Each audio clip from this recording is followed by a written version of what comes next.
자, 우리가 조금 시간, 쉬는 시간을 가졌는데, 다시 609페이지를 보시면은 행정상 법률 관계의 원인. 이것은 여러분들이 개별적으로 쭉 읽어보시는데, 특별하게 설명할 부분은 610페이지를 보시면은 뭐 행정상 법률 관계의 그 원인으로서 뭐 법률 사실, 법률 요건, 그 다음에 법률 효과.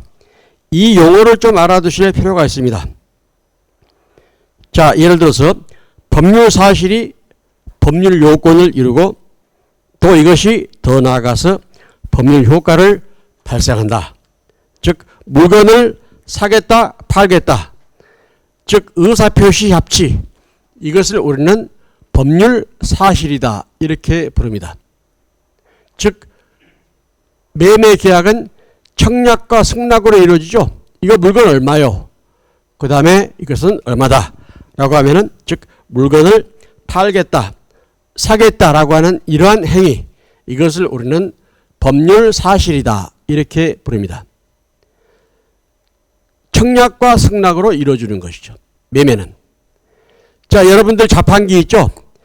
자판기가 있는데 여러분들이 자판기에 돈을 내고 물건을 산단 말이죠. 그러면은 여러분들이 청약을 하고 자판기가 승낙을 하는 건가? 아니면은 어떻게 되지? 자판기가 아름다운 자태를 뽐내고 있는 것은 자, 나를 사세요 라고 하는 청약할 것을 유인하는 거야. 그래서 자판기는 청약을 유인한다. 즉 청약의 유인, 그 다음에 여러분들이 청약을 하고 그 다음에 자판기에서 승낙을 하는 이러한 법률 과정을 거치게 된단 말이에요. 즉 법률 사실. 그 다음에 매매계약을 체결했을 때 이것을 법률 요건을 완성했다. 또 법률 요건이다. 이렇게 부르고 법률 효과로서 매도인은 권리 이전 의무를 지고 매수인은 대금 지급 의무를 진다. 바로 이것을 법률 효과. 그렇기 때문에 법률 사실은 뭔가, 법률 요건은 뭔가, 그 다음에 법률 효과는 뭔가라고 하는 것을 여러분들이 알아두실 필요가 있습니다. 그 다음에 시간의 경과.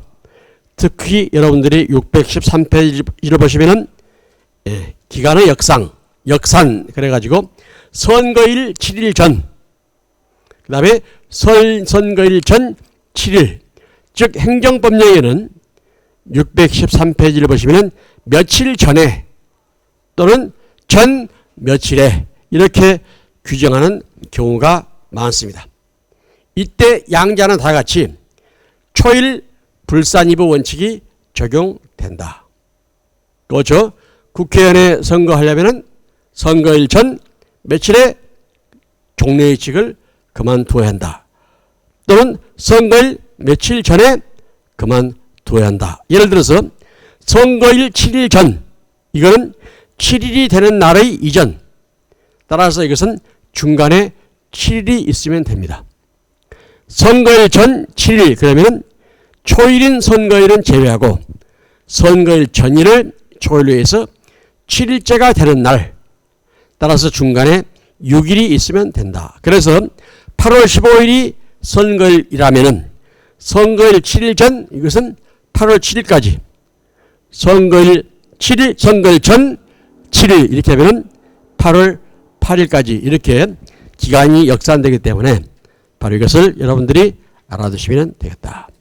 그 다음에 행정상 법률관계의 원인의 두 번째로서는 공법상 시효제도. 그렇죠. 일정한 기간 동안 권리를 행사하지 아니하게 되는 경우는 소멸시효가 완성된다. 이렇게 설명을 하고 있는 것이죠. 자, 사법상 금전채권의 소멸시효는 원칙적으로 10년입니다. 그렇지만은 공법상 금전채권의 소멸시효는 일단 공법관계에서는 조속하게 법률관계를 완성시킬 필요가 있기 때문에, 즉 일단 공법관계는 당사자에게만 어떠한 법률효과가 미치는 것이 아니고 제3자에게도 미치는 법률효과가 크기 때문에 조속하게 법적 안정성을 취할 필요가 있다. 그래서 단기 소멸 시효제도를 두고 있다. 이렇게 여러분들이 이해를 해두실 필요가 있는 것이죠. 국가가 국민에 대해서 갖는 채권, 이것도 역시 단기 소멸시효가 적용되고, 또 개인이 국가에 대해서 갖는 채권, 이것도 역시 단기 소멸시효인 5년, 그렇죠? 5년을 규정하고 있다. 이렇게 여러분들이 이해를 해두시면 되겠습니다. 그렇죠? 사인 간의 법률 관계에 있어서의 소멸시효는 10년이 소멸시효이지만은 공법상인 경우에는 공법상, 예를 들어서 공법상 금전채권의 소멸시효는 5년이다. 또 다른 법률에 특별한 규정이 있는 경우에는 더 짧게 제한되는 경우가 있습니다. 예를 들어서 615페이지에서 본 바와 같이 조세 부과 징수권은 5년이지만은 관세 징수권은 2년이다. 또 국민이 가지고 있는 금전채권으로서 기여금 과운합 반환 청구권은 5년이지만은 관세 가운합 반환 청구권은 2년이다. 또 공무원연금법상의 단기급여 지급 청구권은 3년이다. 또 국가배상법상의 국가배상 청구권은 손해 및 가해자를 안 날로부터 3년, 이렇게 또 특별하게 법률에서 단기 소멸시효 기간을 두는 경우가 있다. 이렇게 설명을 할 수가 있는 것이죠. 그래서 우리는 시효 제도이다, 소멸시효이다, 이렇게 설명을 하고 있는 것이죠. 또 여러분들이 618페이지를 보시면은 공무원 시효 취득의 대상이 되느냐, 이것이 문제가 될 수가 있는데, 부정설, 그렇죠? 공무원은 시효 취득의 대상이 되지 아니한다, 이렇게 보는 견해가 있고, 긍정설, 긍정설은 공무원도 역시 시효 취득의 대상이 된다, 이렇게 보는 견해도 있습니다. 예를 들어서 김남진 교수님이라든지, 그 다음에 김남진 교수는 고려대학교 법대 교수였죠. 그 다음에 623페이지 경희대 법대 교수였던 박윤은 교수, 이러한 분들은 시효 취득의 대상이 된다, 이렇게 보고 있는데, 내 개인적인 생각으로서는 부정설의 입장을 취하고 있습니다. 즉 공물은 공용 폐지가 전제되지 않는 그 공물 자체로서는 시효 취득의 대상이 될 수 없다. 다시 말하면 공물인 물건에 대해서는 시효 취득의 요건이 인정될 수 있는 경우에는 그 물건은 벌써 공물이 아니고 공용 폐지가 된 사물인 경우이다, 이렇게 설명을 할 수가 있는 것이죠. 옛날 어느 공무원이 말이지, 그 자기 구청 창고가 있었는데 그 창고에 버려진 교통 표지판이 있었어. 아, 이거 버린 거구나, 창고에 놓여 있는 것이기 때문에 버린 것이구나 라고 해서 그 교통 표지판을 공물상에 10,000원 받고 팔아버린 거야. 그래가지고 공무원 둘이서 5,000원짜리 순대국밥을 사 먹었어. 그런데 이게 CCTV에 찍힌 거야. 이것이 문제가 될 수가 있다는 것이죠. 공물이기 때문에. 일단 이 공물은 공용 폐지를 해야 사물이 되는 것이죠. 공용 폐지를 하지 않았는데 그것을 창고에 놓여 있다라고 해서 뭡니까? 공물상에 갖다 팔아버리게 되면은 그것은 처벌의 대상이 될 수가 있는 것이죠. 그래서 교수님이 이때 인사위원회에 내가 참가를 했었는데 참 그 사람이 딱한 입장이라, 지금 교수님이 동영상을 촬영하니까 누구라고 말을 못 하겠는데 어느 대학교 출신이야. 교수님의 가슴이 철렁했지. 그런데 그것을 공용 폐지가 되지 않았는데 그것을 창고에 있으니까 버린 건 물건이구나, 이렇게 해서 공물상에 팔았단 말이지. 이것은 경우에 따라서 절도죄가 돼버릴 수도 있습니다. 그렇게 될 수가 있겠죠. 교수님이 청계천로를 쭉 따라서 산책을 하다 보면은 저기 동대문 이쪽까지 청계천 쭉 따라가 보면은 이제 중랑천하고 만나는 데가 있어. 그럼 거기 감나무들이 쫙 있단 말이지. 그럼 감이 주렁주렁 열려가지고 따먹고 싶은 거예요. 아, 저기 감이 열렸네. 그래서 가봤더니 CCTV 촬영 중 감을 따면은 벌금을 부과받습니다. 그래서 교수님이 깜짝 놀랐지. 아, 왜 이것이 벌금이 되지? 벌금은 형벌인데 생각해 보니까 그 감나무는 지방자치단체의 소유라면은 우리 사인이 그 감을 따먹게 되면은 어떻게 돼? 절도가 돼버리는 거야, 절도. 그렇죠? 그래서 벌금 부과 처분을 내리는구나. 주의를 해야 돼. 그러니까 감이 멋있게 열려있기 때문에 한번 우리가 감을 한번 따봐야지. 이것도 문제가 될 수 있다. 이렇게 이해를 해두시면 되겠습니다. 교수님이 파주나 이런 시골길을 쭉 가다 보면은 막 파도 많이 심어놓고 말이지, 고추도 많이 막 심어놓고, 어떤 경우는 막 대추도 막 많이 나 있고 말이지, 또 사과 대추까지 있어. 그럼 길거리에 막 있단 말이지. 그럼 따먹고 싶은데 조심해야 돼. 그런 자칫 잘못하면은 절도로 처벌당하는 수가 있습니다. 그래서 시골에 놀러 가는 사람들이 이제 재미삼아서 나무집 이렇게 감도 이렇게 따기도 하고, 또 수박도 따기도 하고, 또 참외도 딴단 말이에요. 이것을 우리는 옛날에 절도 이렇게 부르지 않고 서리 이것은 웃고 넘어가는, 야 너희들 앞으로 그 참외 몰래 훔쳐먹지 마라, 서리친다 이렇게 말하는데 요새는 그게 안 통하는 거예요. 그래서 도시 사람들이 시골 가다가 길거리에 참 먹기 좋은 감이 있다, 또 참외가 있다라고 해서 따먹으면은 주인이 신고하면 절도죄로 처벌을 받을 수가 있습니다. 곡물도 역시 마찬가지예요. 곡물은 공용 폐지를 해야지, 공용 폐지를 하지 않는 이상 그것이 일단 곡물로서 법률 효과를 발생하는 것이기 때문에 주의를 해두실 필요가 있습니다.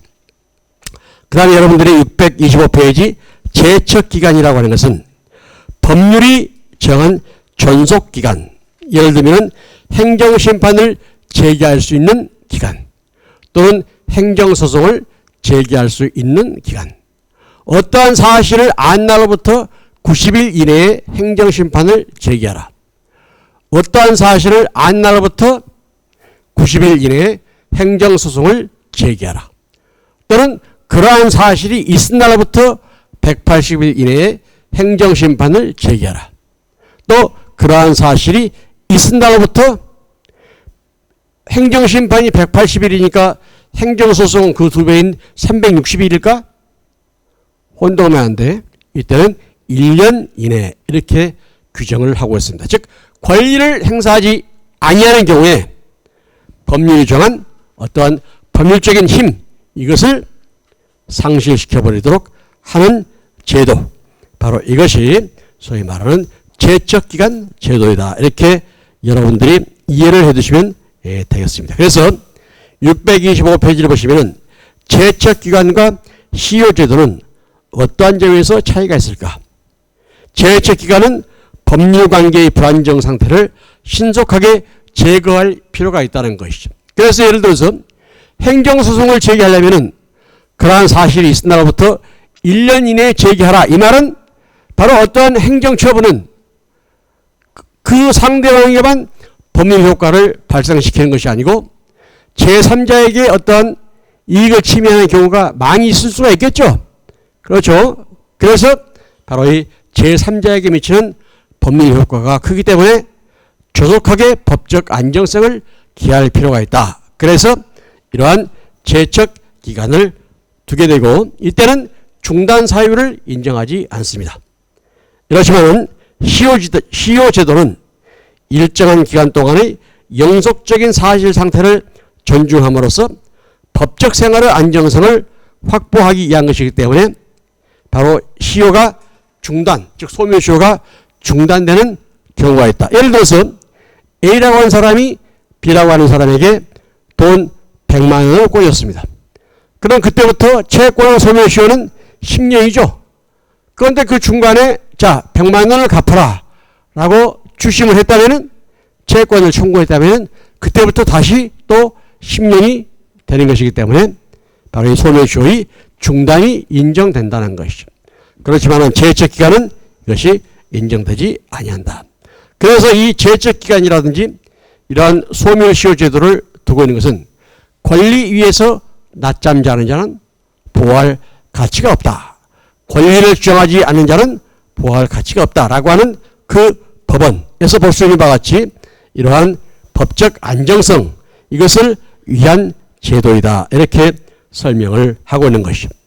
부동산의 경우도 평온공연하게 20년간 점유하면 그때부터 소유권을 획득하게 됩니다. 즉 점유권은 내가 어떠한 물건을 소유권은 가지고 있지 않지만 그 물건을 내가 사실상의 지배 상태에 두고 있는 것, 이것을 우리가 점유 이렇게 말하는데, 내 부동산이 아닌데 내가 거기서 평온공연하게 고추를 심어서 따먹었다면 20년 후에는 그 토지는 내 소유권이 획득하게 되는 것이다. 이것이 바로 소위 말하는 그 시효제도, 이렇게 설명을 하고 있는 것이죠. 그 다음에 627페이지 행정상의 사실행위.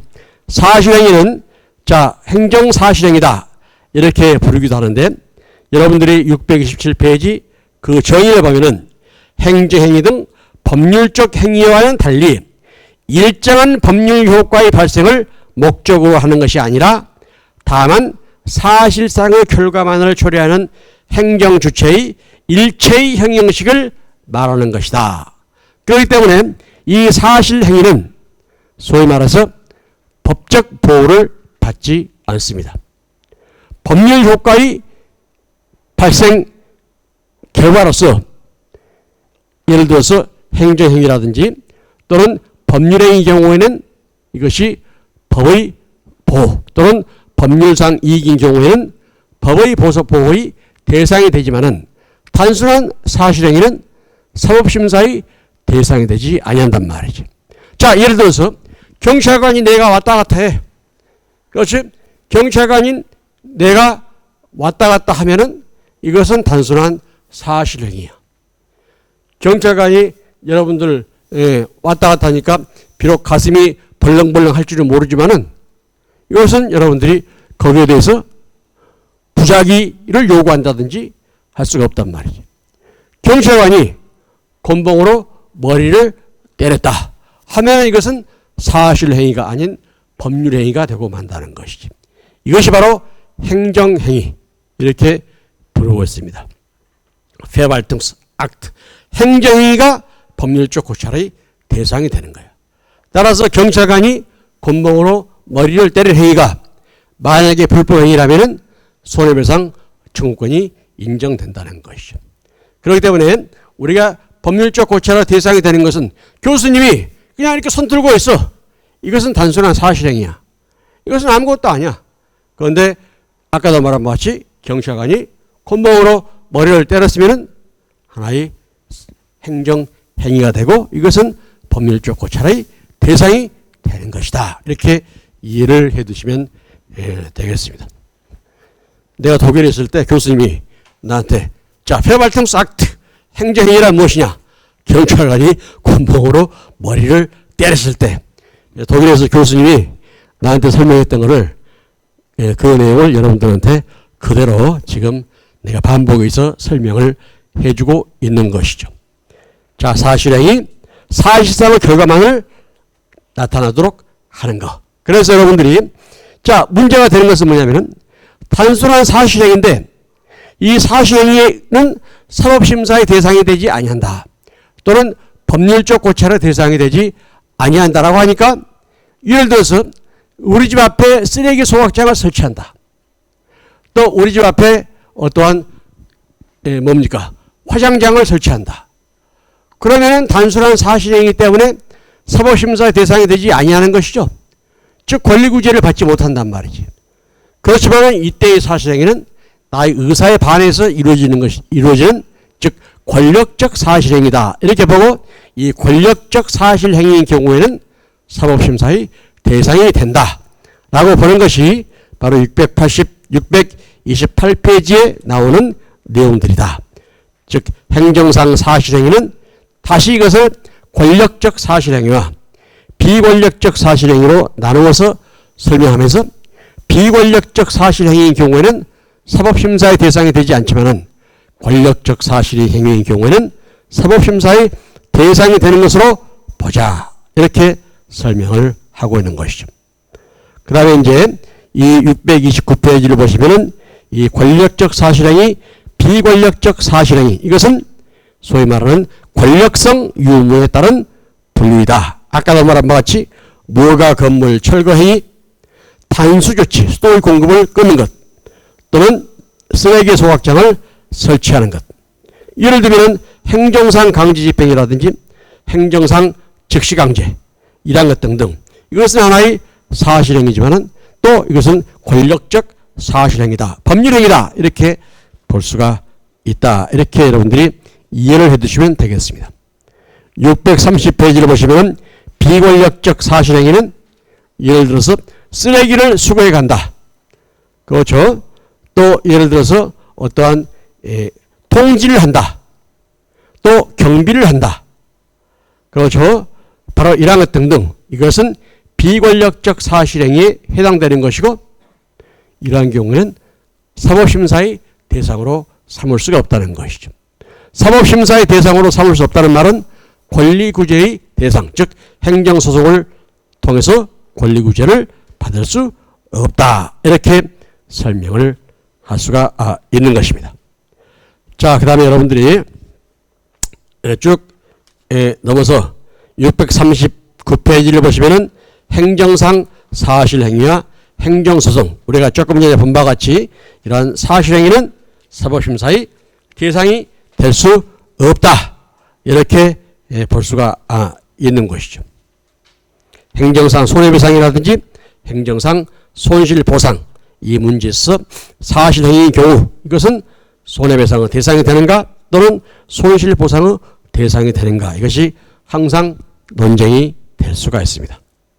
그 다음에 644페이지를 보시면 뭐 주소와 거소, 이러한 내용이 설명이 되고 있고, 주소는 민법상의 주소, 그 다음에 공법상의 주소, 즉 644페이지 민법상의 주소, 민법상으로는 생활의 근거가 되는 곳, 이것을 주소로 한다. 이렇게 규정하고 있고, 주소는 동시에 2곳 이상 둘 수 있다. 이렇게 민법에서 규정을 하고 있습니다. 그렇죠? 그 다음에 공법상 사무관리, 부당이득. 사무관리는 법률상 의무 없이 타인을 위해서 사무를 처리하는 것, 이것을 우리는 공법상 사무관리다. 가장 대표적인 예가 예를 들어서 행여병사자, 또 사망자에 대해서 어떠한 공공단체가 보호 또는 관리를 해주는 경우, 그렇죠. 또 죽고 없는 사람의 유류품을 처리해 주는 것, 바로 이것은 공법상 사무관리이다. 또 예를 들면 그 순환구호, 바로 이것도 공법상 사무관리에 해당되는 것이다. 이렇게 이해를 해두시면 되겠습니다. 자, 그 다음에 여러분들이 쭉 넘어가서 651페이지를 보시면 공법행위. 공법행위라고 하는 것은 국가 기타 행정주체와 사인 간의, 그렇죠, 공법관계에 있어서의 행위로서 일정한 법률 효과를 형성, 우리가 일반적으로 형성한다, 이 말은 발생, 변경, 소멸시키는 것, 이것을 우리는 소위 말해서 형성, 이렇게 표현을 하고 있습니다. 발생시키거나 변경하거나 소멸시키는 것, 권리를 발생시키고 변경시키고 소멸시키는 것, 이것을 우리는 형성이라는 표현을 쓰고 있고, 바로 이것을 우리는 공법행위다. 이렇게 부르고, 이 공법행위는 사법행위에 대한 대응 개념이다. 또 이 공법행위는 학문적 개념이다. 또는 학문상의 개념이다. 이렇게 설명을 하고 있는 것이죠. 이 공법행위가 중요한 것은 특히 여러분들이 653페이지를 보시면 사인의 공법행위, 이것이 중요한 의미를 지니고 있다. 그렇죠? 자, 사인의 공법행위는 그 의의를 보면은 국가 기타 행정주체에 대한 공법관계에서 사인이 행하는 행위로서 보통 공법적 효과의 발생을 목적으로 하는 법률행위다. 여러분들이 출생신고를 한다. 그렇죠? 또 혼인 신고를 한다. 바로 이것이 또 인허가 신청, 바로 이러한 것 등이 대표적인 사인의 공법 행위다. 이렇게 설명을 하고 있는 것이죠. 또 시험에 나올 수 있는 것으로서는 사인의 공법 행위는 공정력 또는 자력, 집행력 등이 인정되지 아니한다. 또 그 밖에 확정력도 인정되지 아니한다. 불가정력, 불가변력, 공정력. 이 공정력이라고 하는 것은 다른 말로 표현하면 예선적 효력이다. 이렇게도 설명을 하는데, 행정청의 행정행위는 그것이 중대하고도 명백해서 당초부터 당연히 법률 효과를 발생하지 아니하는 무효인 경우를 제외하고는 행정청 스스로 그것을 취소하기 전까지는 이런 유효한 것으로서 추정을 받는 힘, 이것을 우리는 행정행위의 공정력이다. 이렇게 부르고 있는 것이죠. 공정력. 그렇죠. 중대하고도 명백한 하자. 중대 명백설의 입장에 의해서 중대하고도 명백한 하자가 있을 때는 당연히 무효란 말이지. 여기서 중대하고 명백하다라고 하는 말은 주관적으로 보아서 중대하고 객관적으로 보아서 명백한 하자, 이렇게 설명을 하고 있습니다. 중대 명백설의 입장에 의해서. 그렇기 때문에 예를 들어서 여자에게 징집영장이 나왔다 하면은 주관적으로 보아서 그 여자 입장에서는 중대한 문제이지. 그리고 여러분들이 제3자 입장에서 볼 때 객관적으로 봐서 분명히 여자에게 징집영장이 나왔으니까 명백한 하자죠. 그래서 이것을 중대하고도 명백한 하자이다. 이렇게 부르고, 이 경우에는 당초부터 당연히 무효이다. 즉 법률 효과가 발생하지 않는다란 말이죠. 당초부터 당연히 무효. 그래서 당당무, 이렇게 이해를 해주시면 되겠습니다. 죽고 없는 사람에게 의사면허가 나왔다. 여자에게 징집영장이 나왔다. 이것은 중대하고도 명백한 하자이기 때문에 무효이지만은 그러하지 아니한 경우에는 일단 행정청 스스로 그것을 포기 또는 취소하기 전까지는 일응 유효한 것으로서 추정을 받는 힘, 이것을 우리는 행정행위의 공정력이다. 이렇게 설명을 하고 있는 것이고, 그렇기 때문에 바로 이러한 행정행위의 공정력을 인정하는 이유는 행정행위는 행정목적, 즉 공익을 위해서 이루어지는 것이 많기 때문에 법적 안정성을 취할 필요가 있다라고 하는 의미에서 공정력을 인정하고 있는 것이다. 자력집행력은 예를 들어서 무허가 건물을 철거하라 라고 했는데 철거하지 아니할 때는 행정대지정법에 의해서 행정청 스스로 철거를 해버린단 말이죠. 예를 들어서 우리가 사인 간의 법률관계에 있어서는 그 사인 스스로 자력구제를 하기는 어렵습니다. 특별하게 예를 들어서 그 사람이 채무자가 외국으로 도망을 간다라고 할 때 인천공항에 가서 자력구제 형식, 이 경우의 자력구제, 이것은 위법성 조각사유로서 인정이 될 수 있지만은 단순하게 채무자가 채무를 이행하지 않는다라고 해서 자력으로 스스로 그 채무를 주심할 수 없는 것이고, 반드시 법원의 소송을 통해서 권리구제를 받을 수밖에 없단 말이죠.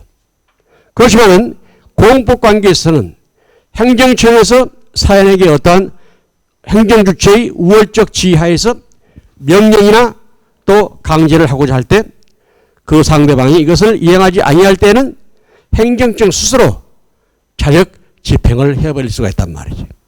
그래서 여러분들이 무허가 건물을 철거하라 라고 했는데 철거하지 않는 경우에는 어떻게 돼? 강제로 철거하죠. 즉 행정 대집행법, 즉 대체적 자기 의무의 위반. 자기 의무는 것을 해야 돼. 해야 되는데 이때의 자기 의무는 다른 사람이 대체할 수 있는 거야. 그래서 대체적 자기 의무를 위반했을 때는 바로 자력 집행을 할 수가 있단 말이죠. 비대체적 자기 의무. 예를 들어서 이 학생이 예방주사를 맞을 의무가 있는데 그 예방주사를 맞을 의무는 대체적 자기 의무야, 아니면은 비대체적 자기 의무야? 비대체적 자기 의무지. 다른 사람이 대신해서 예방주사를 맞아줄 수 있어? 그러지 못하지. 그런데 이 학생이 무허가 근무를 가지고 있다면은 다른 사람이 바로 그것을 뭡니까? 대체할 수가 있는 것이죠. 그래서 행정대지법에 의해서 행정청이 스스로 자력 집행을 해버린단 말이지. 법원의 판결을 기다릴 필요도 없이. 그래서 행정청에게 자력 집행력이 인정된다. 그 다음에 확정력의 경우는 행정심판이나 행정소송을 제기하려면 일정한 제척기간을 두고 있는 것, 불가쟁력, 다툴 수 없는 힘, 또 행정청 스스로도 그것을 변경할 수 없는 힘. 예를 들어서 행정심판의 재결이 이루어졌다 하면은 행정심판위원회에서도 이것을 변경할 수가 없단 말이지. 이것을 우리는 불가변력 이렇게 부르고 있는 것이죠. 불가쟁력, 불가변력. 그렇죠? 자, 그 다음에 이 사인의 공법행위, 이것은 즉 사인이 그렇죠? 사법행위가 아닌 공법적 효과의 발생을 목적으로 하는 행위다. 아까도 말한 바와 같이 대표적으로 여러분들이 이제 출생신고를 했지, 또 앞으로 혼인신고도 할 거란 말이지. 이것이 바로 대표적인 사인의 공법행위다. 이렇게 일반적으로 설명을 하고 있는 것이죠. 또 여러분들이 사인의 공법행위 종류로서는 자, 성질에 의한 분류로서 단독행위, 즉 일방적 의사표시에 의해서 법률효과가 발생되는 경우, 또는 복수 당사자 간의 반대 방향의 의사표시 합치에 의해서, 이것을 우리는 쌍방행위 이렇게 부르고 있습니다. 그러니까 쌍방행위는 의사표시 합치야, 즉 청약과 승낙으로 이루어지는 것이지. 예를 들면 이 물건이 얼마요? 100만 원이요. 이것은 사겠어, 팔겠어 라고 하는 청약과 승낙, 즉 의사표시 합치, 청약과 승낙으로 이루어지는 반대 방향의 의사표시 합치. 그렇게 되지. 여러분들이 이걸 생각하면 돼. A라고 하는 사람과 B라고 하는 사람 사이에 물건을 사겠다, 물건을 팔겠다, 반대 방향의 의사표시 합치에 의해서, 즉 청약과 승낙에 의해서 이루어지는 것. 청약과 승낙에 의해서 이루어지는 것이기 때문에 이것은 계약이다. 이것이 공법관계에서 이루어졌을 때 공법상 계약이다. 이렇게 부른단 말이죠. 이것을 우리는 쌍방행위다. 이렇게 부르고 있습니다. 쌍방행위. 그런데 마치 청약을 하고 승낙을 하는 것처럼 보이지만은 이 청약과 승낙이 단독행위로 이루어지는 경우, 마치 겉보기에는 쌍방행위인 것처럼 보이지만 쌍방행위는 무조건 계약이 쌍방행위다. 이렇게 이해를 해두면 돼. 물건을 사고 판다, 집을 사고 판다. 그것은 쌍방행위야. 쌍방적 행위는 뭐냐면은 마치 청약을 하고 승낙을 하니까 우리가 얼핏 보아서 쌍방행위인 것처럼 보이지만은 사실상 쌍방행위가 아닌 거야. 내가 건축허가를 신청을 해. 또 행정청에서 건축허가를 내줘. 신청을 하고 허가를 내주니까, 또 인가를 내주니까 마치 얼핏 보기에는 쌍방행위인 것처럼 보이지만은 내가 신청한 이 행위는 단독행위요, 행정청에서 건축허가를 내준 그 행위는 단독행위란 말이지. 그래서 이것은 쌍방행위인 것처럼 보이기 때문에 쌍방적 행정행위다. 이렇게 부르고 있는 것이죠. 내가 한 20년 전쯤에 말이지, 우리 행정학과에 문혜련이라는 여학생이 있었어. 그래서 그 문혜련이라는 여학생한테 우리 문혜련 씨는 미인이라고 생각합니까? 아니면은 미인적이라고 생각합니까? 이렇게 물어봤더니 아주 당당하게 나는 미인이라고 생각합니다. 교수님이 깜짝 놀랐어. 겸손하게 나는 미인적이라고 생각합니다. 이렇게 말할 줄 알았는데 나는 미인이라고 생각합니다. 바로 뭐냐면은 미인적이다라고 하는 것은 본인이 미인인지 아닌지 모르겠다 이런 말이지. 그래서 겸손하게 교수님이 생각할 때는 미인적이라고 생각하겠지, 말하겠지 이렇게 생각을 하고 물어봤는데 다 그렇게 말하더라고. 교수님이 깜짝 놀랐어. 그래서 그 여학생이 지금 한 45세쯤 되지 않았겠냐? 혹시 여러분들 엄마 문혜린인 사람 손 들어봐. 그 문혜린 아들 딸 이게 오지 않아서 수업 들으러? 교수님 제자 중에는 엄마도 내 제자고 아들도 내 제자인 사람도 있어.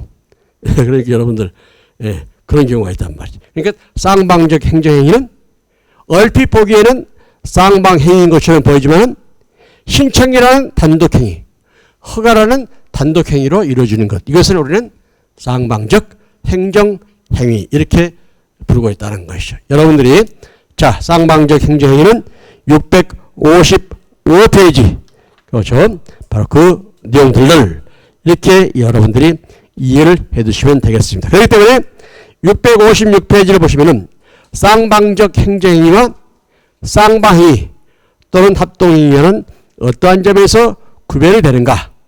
합동행위는 동일한 방향의 의사표시 합치야. 쌍방행위는 반대 방향의 의사표시 합치. 그렇기 때문에 합동행위, 쌍방행위는 계약이야, 계약. 이것이 우리는 지금 행정법 관계인 공법 관계에서 고찰을 하는 것이기 때문에 바로 공법상 계약 이렇게 설명을 하고 있는 것이죠. 그렇기 때문에 그리고 또 이 합동행위는 또 협동행위는 수인이 공통의 권리 의무의 변동을 목적으로 공동을 하는 법률 행위. 즉 합동행위는 의사표시의 방향이 같습니다. 쌍방행위는 의사표시의 방향이 서로 틀려. 아까도 말한 마치 청약, 승낙, 사겠다, 파겠다 반대 방향의 의사표시 합치 이렇게 부르고 있는 것이죠. 자, 그러한 정도로 쭉 알아두시고 그 다음에 사인의 공법행위는 어떠한 것들이 있는가 그 내용들을 여러분들이 개별적으로 읽어보시면 되겠습니다. 자, 그 다음에 우리는 지금까지 오늘 특별 권력관계 이론에 대해서 공부를 했고 그 다음에 또 두 번째로서는 특별 권력관계 외에 또 행정상 법률관계의 원인 거기에 대해서 살펴보았습니다. 법률관계 우리가 관계가 있다. A라고 하는 사람과 B라고 하는 사람 사이에 무슨 관계가 있는 것 같아. 이것은 모종어 썸씽이 있는 모양이구나. 즉 법률적 고찰의 대상이 안 됩니다. 그렇지만은 A라고 하는 사람과 어떠한 B라고 하는 사람 사이에 법률관계가 형성되었다. 라고 한다면 일종의 권리 의무 관계가 형성된다는 것이죠. 이것이 사법관계에서 이루어졌을 때는 사법상 법률관계. 이것이 행정법 관계에서 이루어졌을 때는 행정상 법률관계 이렇게 부르고 있는 것이죠. 예를 들면 사법관계에서는 A라고 하는 사람과 B라고 하는 사람 사이에 채권 채무관계가 있다. A가 B에게 돈 100만 원을 꿔줬다 하면은 이때의 관계는 법률관계가 되죠.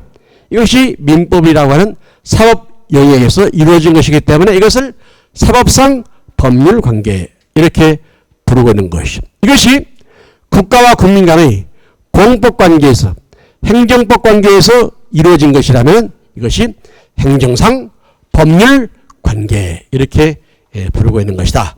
라고 하는 것을 알아두시면 되겠습니다. 673페이지를 보시면 행정입법. 자, 행정입법은 뭐냐면은 우리가 여러분들이 이걸 생각하시면 됩니다. 우리 헌법 제52조에서는 교수님이 얼마 전 강의에 우리 헌법 제53조에서 국회의원과 정부는 법률안 제출권을 가진다.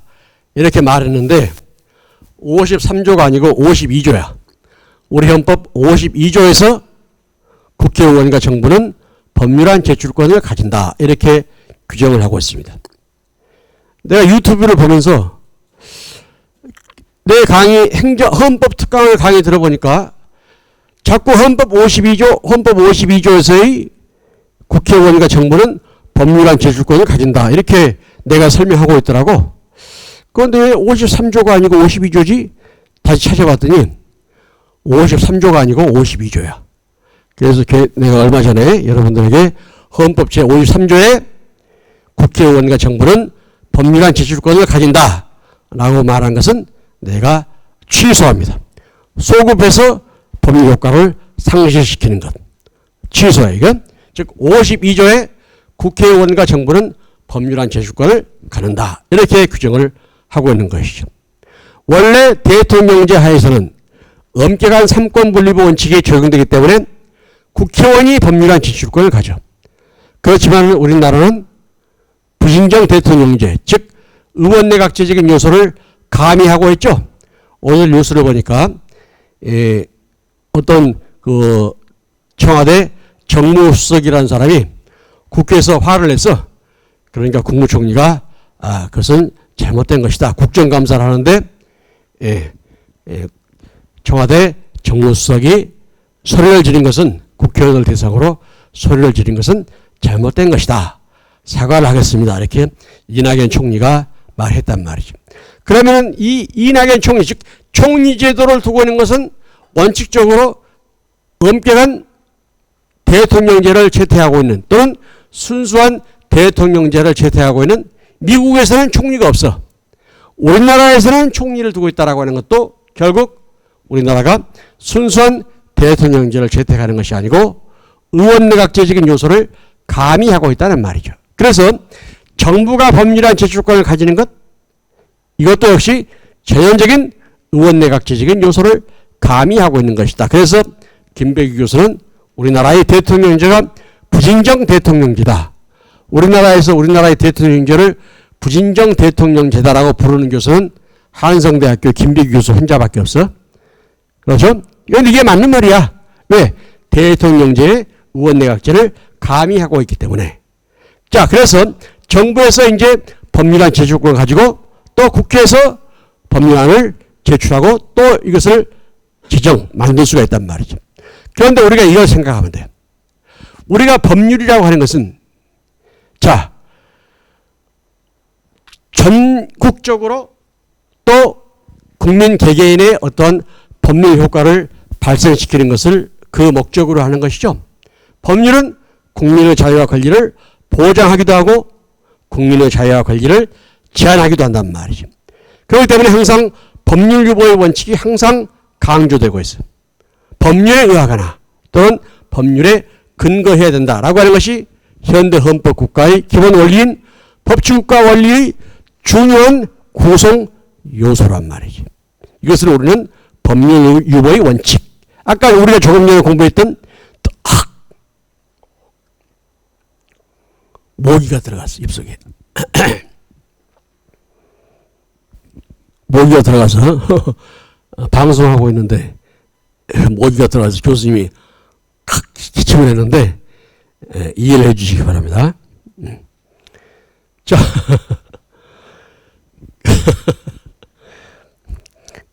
모기가 교수님 좀 학생들한테 쉴 시간 좀 주세요. 좀 웃겨가면서 하시지 왜 그렇게 웃기지도, 김배규 교수님답지 않게 웃기지도.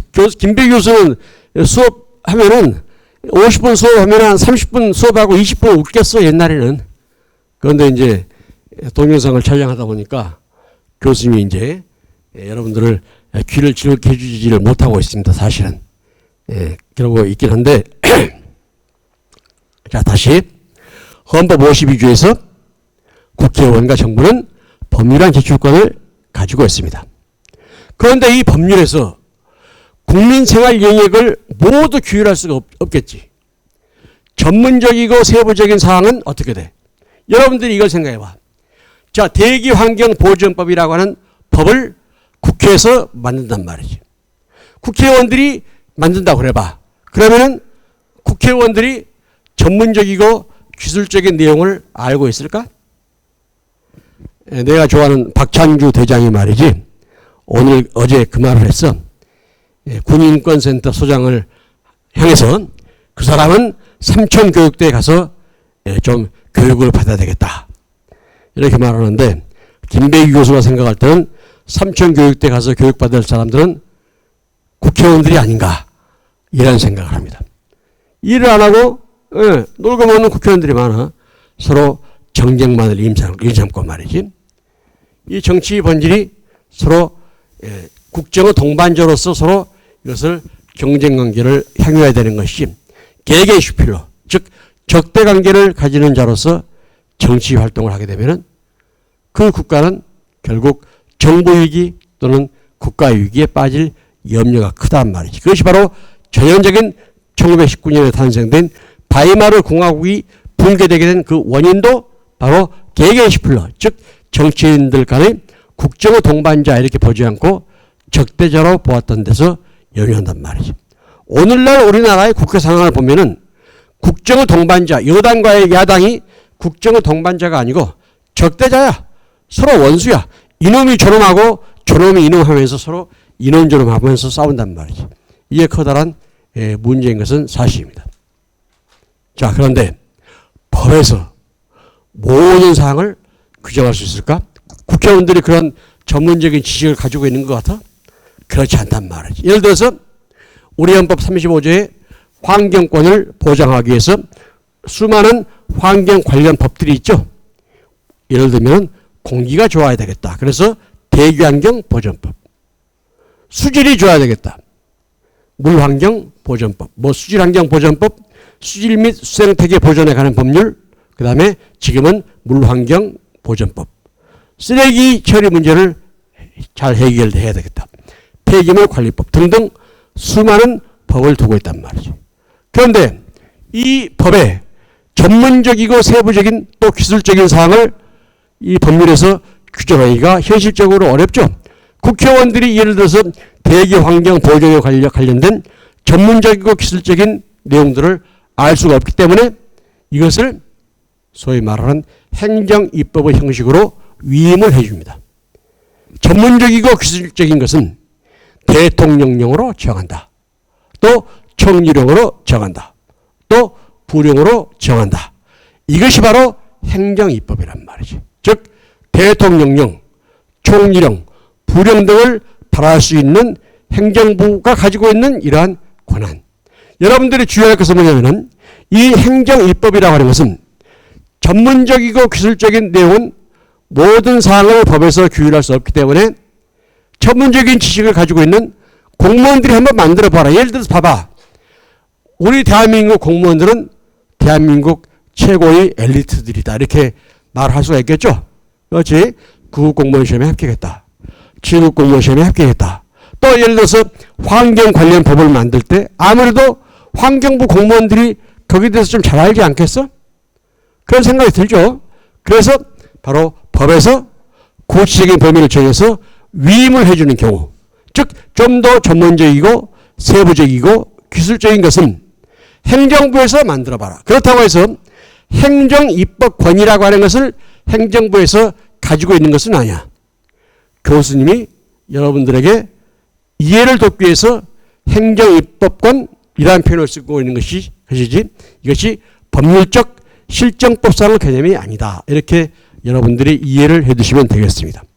행정행위라고 하는 것도 강학상의 개념이란 말이죠. 실정법상의 개념으로서는 행정처분 이렇게 규정이 되어 있습니다. 행정심판법 또는 행정소송법 등에서 행정처분은 구체적 사실에 관한 법 집행으로서의 공권의 행사 또는 그 거부 그 밖에 이에 준하는 행정작용이다. 이렇게 말하고 끝나. 행정행위라는 말은 행정법 총론 시간에 여러분들이 이해를 돕기 위해서 학생들에게 이해를 돕기 위해서 행정행위 표발등 악이라는 표현을 쓰고 있단 말이죠. 구체적 사실에 관한 법 집행으로서의 권력적 단독행위다. 이렇게 부르고 있단 말이죠. 이 행정입법이라고 하는 개념도 교수님이 수업 시간에 여러분들 이해를 돕기 위해서 행정청에서 시행령이나 시행규칙, 대통령령, 총리령, 부령을 발할 수 있는 권한 이것을 우리가 편의상 행정입법권 이렇게 부르고 있는 것이지 마치 우리 행정부가 행정입법권을 갖는다 이렇게 생각하는 것은 잘못된 것이다. 이렇게 이해를 해 두실 필요가 있다는 것이. 그래서 내가 좋아하는 그 박근혜 대통령이 국회에서 말이지 법에서 구체적인 범위를 정해서 행정부에 한번 행정입법을 해봐라 라고 위임을 해줬더니 법의 취지와 다르게 행정입법을 해버리는 경우가 너무 많은 거야.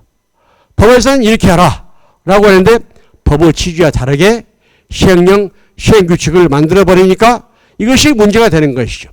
이러한 것들이 약 우리나라 현재 200가지가 넘어. 그래서 국회에서 국회법 98조 2를 개정해서 이 행정 입법에 대한 통제를 국회에서 강하게 하겠다라고 하니까 조금 전에 말한 내가 좋아하는 박근혜 대통령이 삼권 분립의 원칙을 침해하는 것이다라고 하면서 책상을 주먹으로 치려고 그러더라고.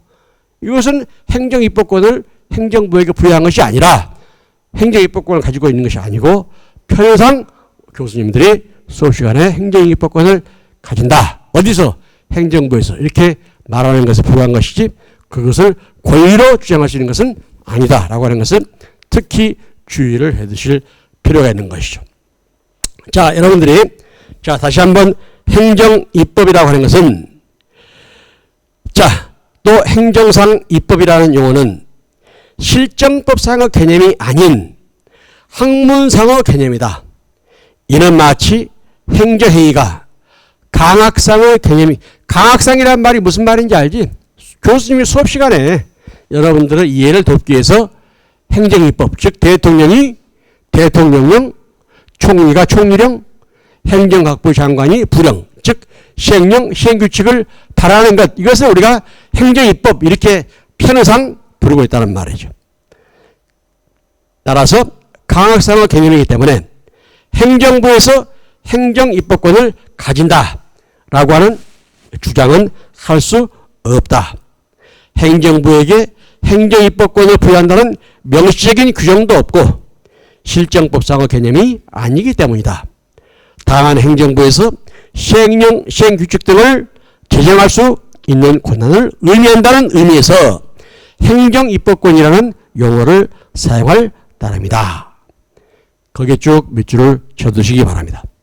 또 여러분들이 행정입법과 구분해야 될 용어로서는 정부입법이라고 하는 것이 있습니다.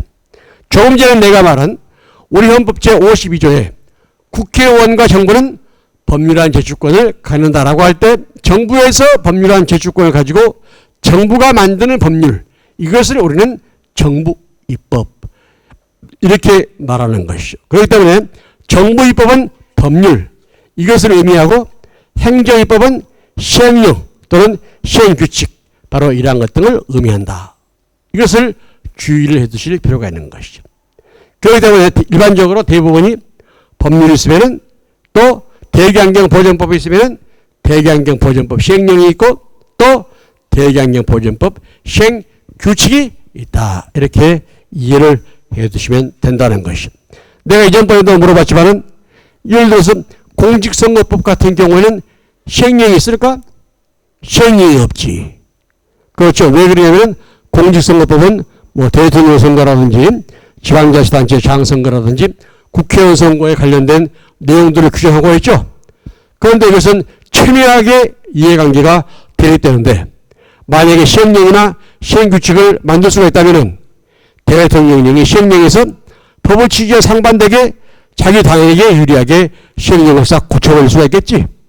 또 시행규칙을 만들어 볼 수가 있기 때문에 예를 들면 공직선거법인 경우에는 그 성격상, 성질상 시행령, 시행규칙을 둘 수 없는 경우일 것이란 말이지.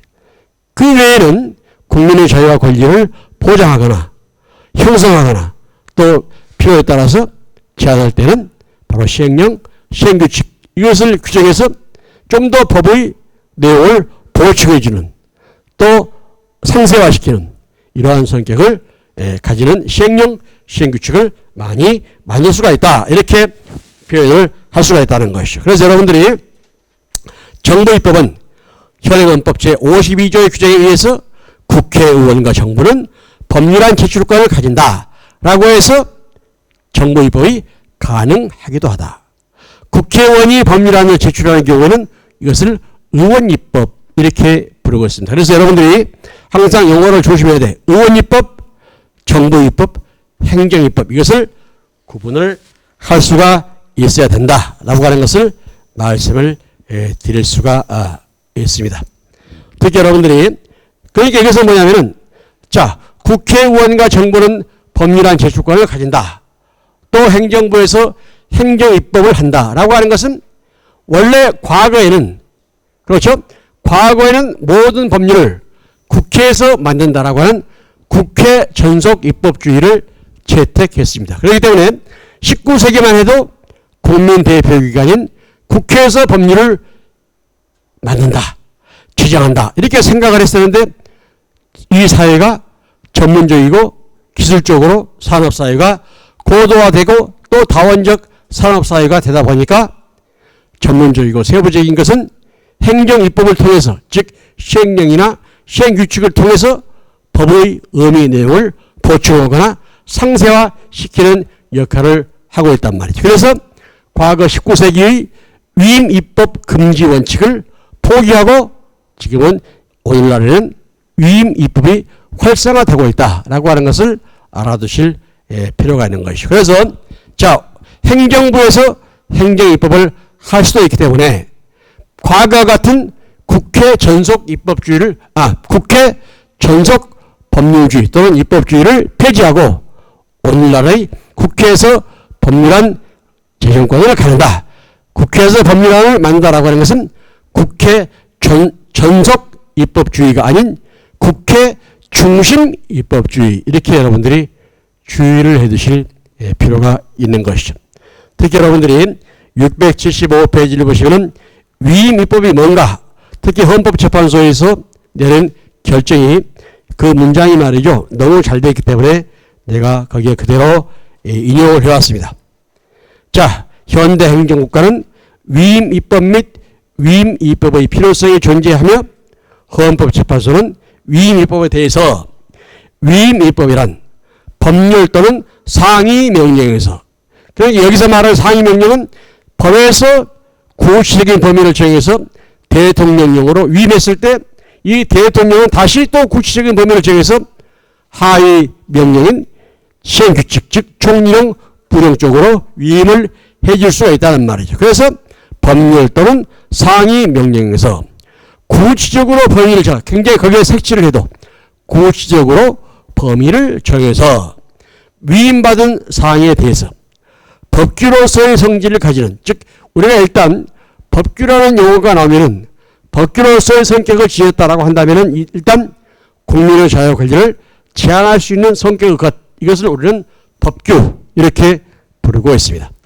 법규로서의 성질을 가지는 일반적 추상적 규범을 여기서 말하는 일반적 이것은 불특정 다수인에게 적용이 된단 말이죠. 추상적 규범 추상적이라는 말은 불특정 다수의 경우 이것을 말한단 말이죠. 사람을 죽인 자는 사형에 처한다. 사형무기 또는 5년 이상의 유기징역에 처한다라고 했을 때 사람을 죽인 자 그렇죠. 바로 이것은 일반적 추상성 일반성 추상성 이것을 다 같이 내포하고 있는 것이죠. 불특정 다수인 누가 이렇게 규정하지 않고 막연하게 사람을 죽인 자 또 죽인 자 이렇게 되어 있지 어떻게 사람을 죽였느냐 구체적으로 규정하지 않죠. 그래서 이것을 일반성 추상성 즉 모든 법률은 일반성과 추상성을 지니고 있는 것이 그 특징이다. 즉 일반적 법률 또는 일반 법률 알게마이네스 계절지의 특징은 일반성과 추상성을 지니고 있다는 것이죠.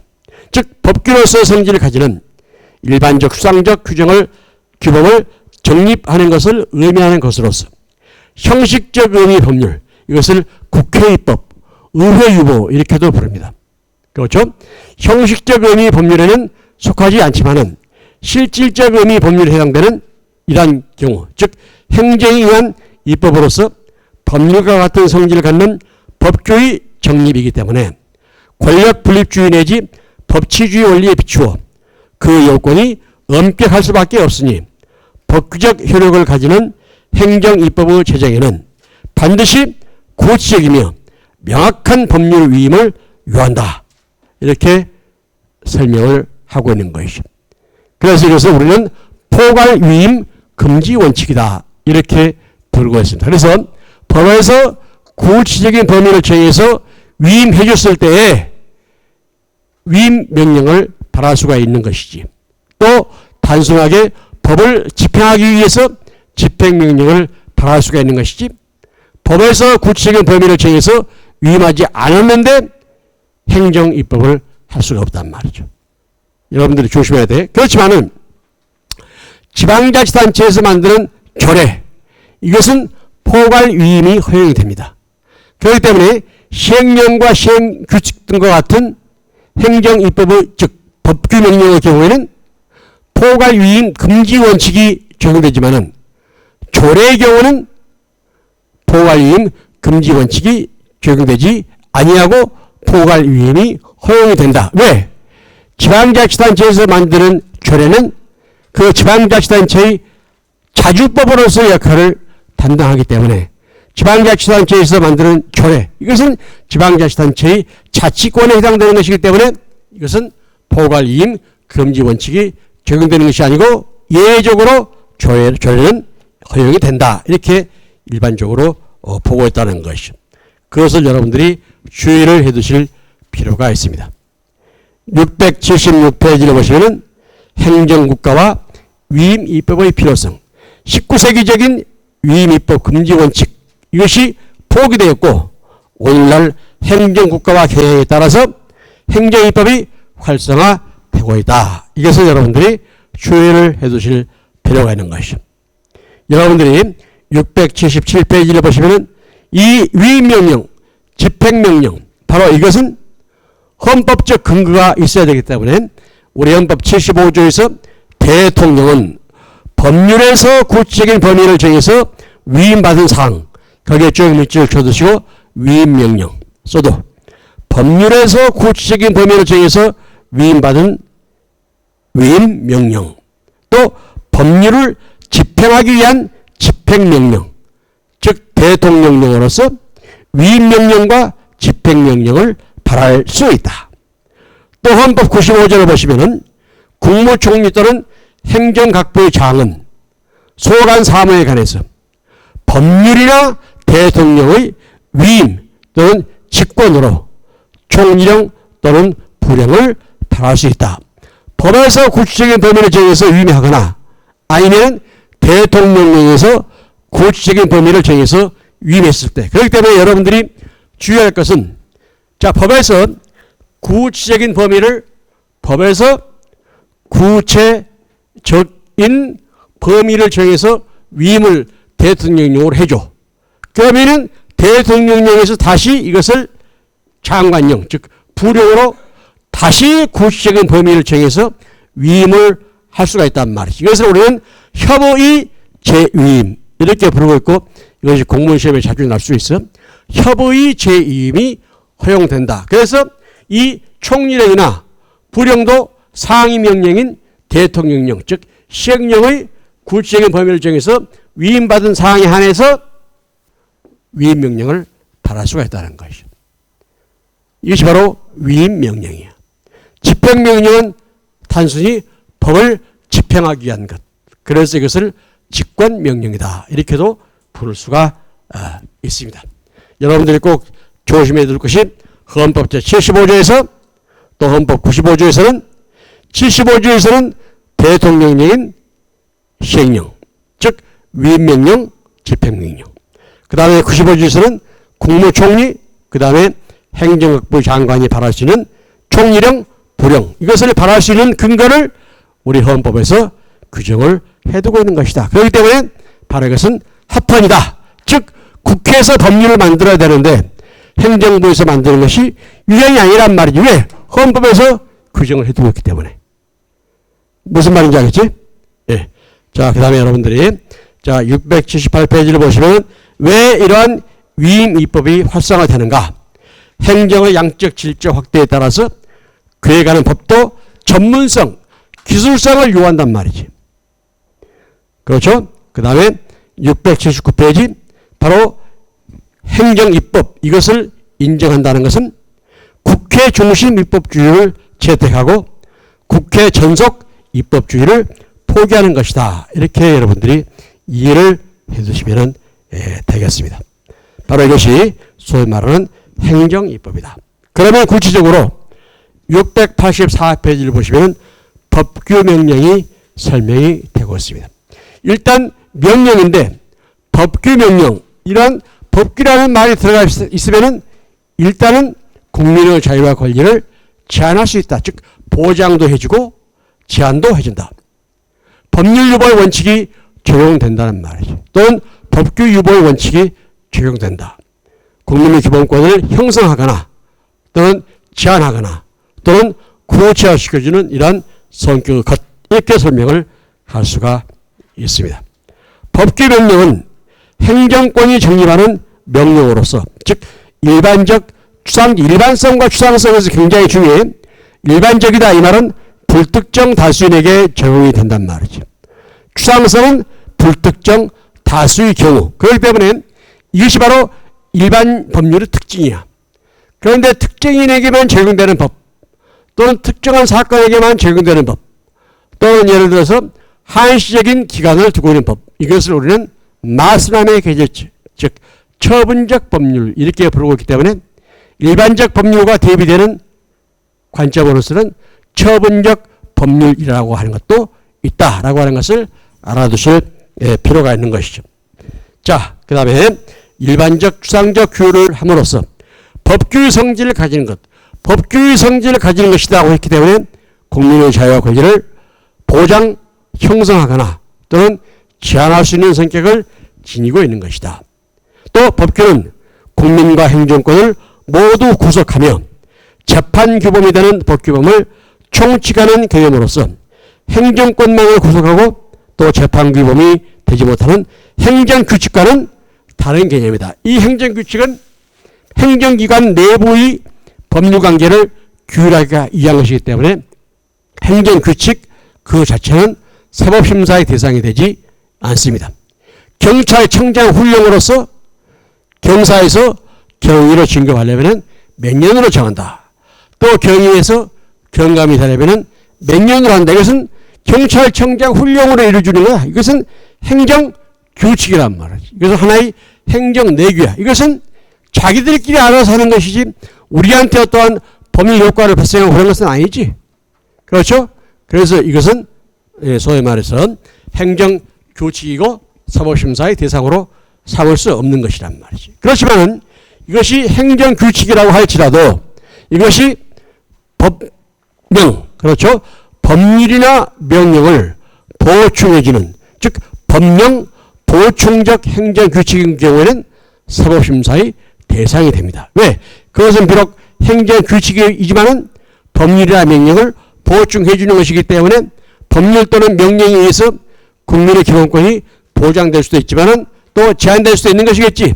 그래서 법령 보충적 행정규칙인 경우에는 사법심사의 대상이 되지만은 단순한 행정청 스스로의 내부관계를 규율하기 위한 행정규칙, 행정내규는 사법심사의 대상이 되지 아니한다. 예를 들어서 경찰청장 훈령으로 경사에서 경위를 승진하는데 몇 년 걸린다. 그래서 여러분들이 시비 걸고 재판 소송 제기할 필요가 있어? 그러죠. 또 같은 경찰청 내부에서 야 경사에서 경위를 승진하는데 왜 이렇게 시간이 오래 걸리지? 이것은 특별 권력관계가 형성되기 때문에 사법심사의 대상에서 또 제외될 수가 있겠죠. 바로 이러한 경우로 제외하고는 바로 국민의 자유와 권리를 제한시키는 경우에는 즉 법령 보충적 행정규칙인 경우에는 사법심사의 대상이 되기도 한다. 이렇게 여러분들이 이해를 해두실 필요가 있는 것이죠. 687페이지를 보시면은 법규 명령의 종류로서 특히 여러분들이 자 688페이지를 보시면은 수권의 근거 또는 범위 내용을 기준으로 한 분류로서는 자 헌법 대위 명령이 있습니다. 헌법과 같은 효력을 갖는 명령이 있단 말이지. 이것을 우리는 비상명령이다. 야 명령인데 헌법과 같은 효력을 가져? 독재국가에서나 볼 수 있는 일이지. 그럼 우리나라에서 과거 독재국가였던 때가 어디 있어? 박정희 정권, 전두환 정권도 있었죠. 그래서 여러분들이 1972년 제4공화국 박정희 정권 시절에는 대통령 긴급조치권을 가지고 있습니다. 대통령 긴급조치는 뭡니까? 소위 말해서 헌법과 같은 효력을 갖는 헌법 대위 명령이 있단 말이죠. 1980년 제5공화국 전두환 정권 때는 특별한 조치를 할 수 있다. 이것이 바로 비상명령으로서 헌법 대위 명령이었다. 현행 헌법에서는 이러한 헌법 대위 명령은 인정하고 있지 않습니다. 다만 법률과 같은 효력을 갖는 법률 대위 명령만을 인정하고 있다는 말이죠. 여러분들이 쭉 보시면은 자, 어떠한 경우가 법률과 같은 효력을 갖는 명령이 있나? 바로 대통령 긴급 명령 또는 긴급 재정 경제 명령 또는 처분. 여러분들이 쭉 보시면은 자, 689페이지 헌법 제76조로 보시면은 대통령은 내후 외환 천재지변 또는 중대한 재정 경제상의 위기에 있어서 국가의 안전 보장 또는 공공의 안녕 질서를 유지하기 위해서 긴급한 조치가 필요하고 국회의 집회를 기다릴 여유가 없을 때 한해서 최소한으로 필요한 재정 경제상의 처분을 하거나 이에 관해서 무슨 효력을 가지는 법률 효력을 가지는 명령을 발할 수 있다. 이렇게 규정을 하고 있는 거야. 법률의 효력을 가지는 명령 또는 법률의 효력을 가지는 처분 이것을 발할 수 있다. 이렇게 헌법에서 규정을 하고 있기 때문에 바로 이것을 우리는 법률 대위 명령이다. 이렇게 설명을 하고 있는 것이죠. 그 다음에 690페이지를 보시면 법률 종속 명령으로서는 위임명령 그 다음에 집행명령 등을 들 수가 있습니다. 위임명령은 보충명령이다. 이렇게도 설명을 할 수 있고 법에서 구체적인 범위를 정해서 명령으로 위임을 해준 경우 이때 우리는 위임명령을 발할 수가 있단 말이죠. 위임명령은 대통령이 발할 수도 있고 또 행정각부의 장관도 발할 수 있고 총리도 위임명령을 발할 수가 있습니다. 또 대통령이 집행명령을 발할 수도 있고 총리가 집행명령을 발할 수도 있고 행정각부의 장관이 또 집행명령을 발할 수가 있는 것이죠. 그래서 우리가 법조문을 쭉 보면은 어떠한 것이 위임명령이고 어떠한 것이 집행명령인가 이것은 법조문을 읽어보면 우리가 이것은 위임명령이구나 또 이것은 집행명령이구나 이것을 우리가 알 수 있다는 말이죠. 여러분들이 698페이지를 보시면은 자 간단하게 그 도표를 한번 봐볼까? 위임명령 또는 집행명령의 그래가지고 대통령령, 총리령, 부령 대기환경보존법이 있어. 대기환경보존법 제2조를 보면은 대기오염물질이란 대기오염의 원인으로 인정된 가스 입자상 물질로서 환경부령으로 정하는 것을 말한다. 그러니까 법에서 말이지 이 대기오염물질에 대해서 상세하게 규정을 못하겠는 거야. 또 규정할 필요가 없기 때문에 환경부 장관령으로 정하겠단 말이지. 그래서 즉 무엇에 대해서 즉 대기오염물질 여기에 대해서 구체적인 범위를 정해서 환경부령으로 정하겠다라고 했으니까 뭘 찾아가 봐야 돼? 환경부령은 또 총리령 부령은 우리가 시행 규칙하고 그랬죠. 누가 이것을 바라는 명령인가? 권한의 소재 즉 대통령이 바라면 대통령령 총리가 바라면 총리령 행정각부 장관이 바라면 부령 이렇게 부른단 말이지. 이것을 우리는 권한의 소재에 따른 분류 방법이야. 그 다음에 위임명령 그 다음에 집행명령은 명령의 유형 그것이 위임받은 것인가 즉 구체적인 범위를 정해서 위임받은 것인가 아니면 단순히 법을 집행하기 위한 집행명령인가 여기에 따라서 부른 것이 위임명령 집행명령 이렇게 부른단 말이죠. 그래서 대통령령에도 위임명령과 집행명령이 있고 총리령에도 위임명령과 집행명령이 있고 부령에도 위임명령과 집행명령이 있다.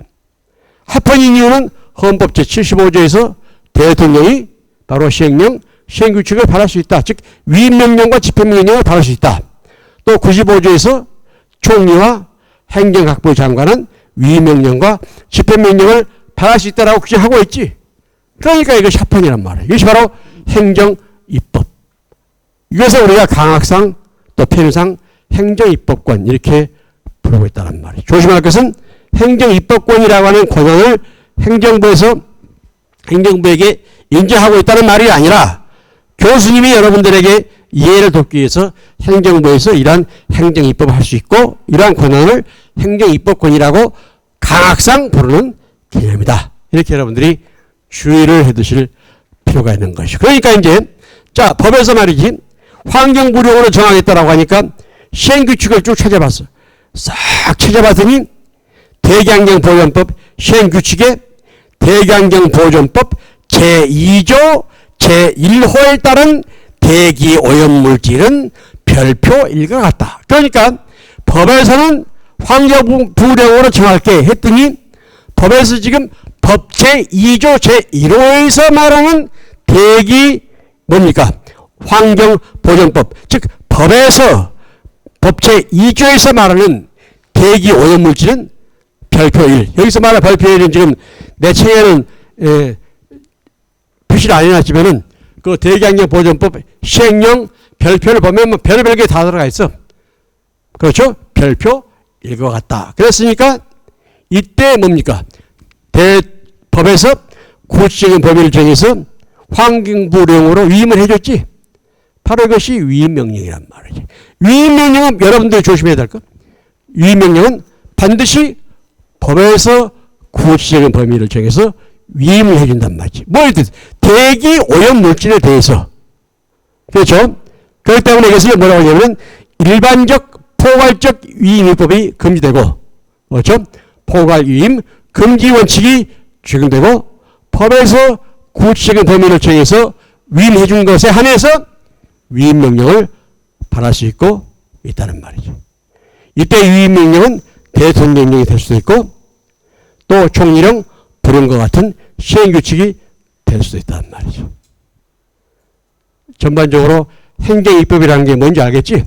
그렇기 때문에 법에서 모든 사항을 전문적이고 기술적인 내용을 규정할 수가 없기 때문에 환경부 공무원들에게 야, 대기오염물질이 뭐지? 너희들 만들어봐. 그러면 그 대한민국 최고 엘리트 집단인 공무원 집단에서 아 이것은 뭐뭇으로 정하겠다. 이렇게 만드는 것이란 말이죠. 일반적으로 사무관급 되는 공무원들이 직접 그걸 만든다고 그래. 사무관. 그렇죠. 사무관쯤 되면 그 행정공무원으로서 많은 연륜이 있겠지. 그런 사람들이 전문적인 지식을 가지고 있기 때문에. 그리고 시험에 나오는 것으로서는 699페이지 법 위임이 가능하다. 즉 법에서 대통령령으로 정한 것을 다시 총리령 또 부령으로 위임을 해주는 경우가 있다. 이것을 여러분들이 알아두실 필요가 있다는 것이죠. 자, 그 내용을 여러분들이 대기환경보존법, 대기환경보존법 시행령, 대기환경보존법 시행규칙 여기에 따라서 포괄위임 금지원칙 이것이 무엇인가 또 위임명령과 집행명령을 발하는 것이 뭔가 또 여러분들이 바로 이러한 위임명령과 집행명령을 발하는 것이 위헌이 아닌 이유는 바로 헌법 제75조와 95조에서 위임명령, 집행명령을 발할 수 있다. 이렇게 규정을 하고 있기 때문에 그렇단 말이죠. 700페이지를 보시면은 자, 대통령령에는 위임명령과 집행명령이 있다. 701페이지를 보시면은 총리령 불령을 우리는 시행규칙 이렇게 일반적으로 부르고 702페이지에서 보는 바와 같이 총리령과 불령에도 위임명령과 집행명령을 발할 수 있다. 이렇게 여러분들이 이해를 해두시면 되겠죠. 그렇기 때문에 위임명령은 법에서 구체적인 범위를 정해서 위임받거나 상위 명령인 대통령령에서 구체적인 범위를 정해서 위임을 받는 경우 그렇기 때문에 협의 재임 즉 법에서 대통령령으로 위임을 해주는데 대통령령에서 다시 총리령이나 부령으로 구체적인 범위를 정해서 위임했을 때 이것은 협의 재위임, 협의 복위임 이렇게 부른단 말이지. 이거 시험 나. 그렇죠? 협의 재위임이 허용된다. 즉 구체적인 범위를 정해서 반드시 위임을 해주는 것이다. 이렇게 설명을 할 수가 있는 것이죠.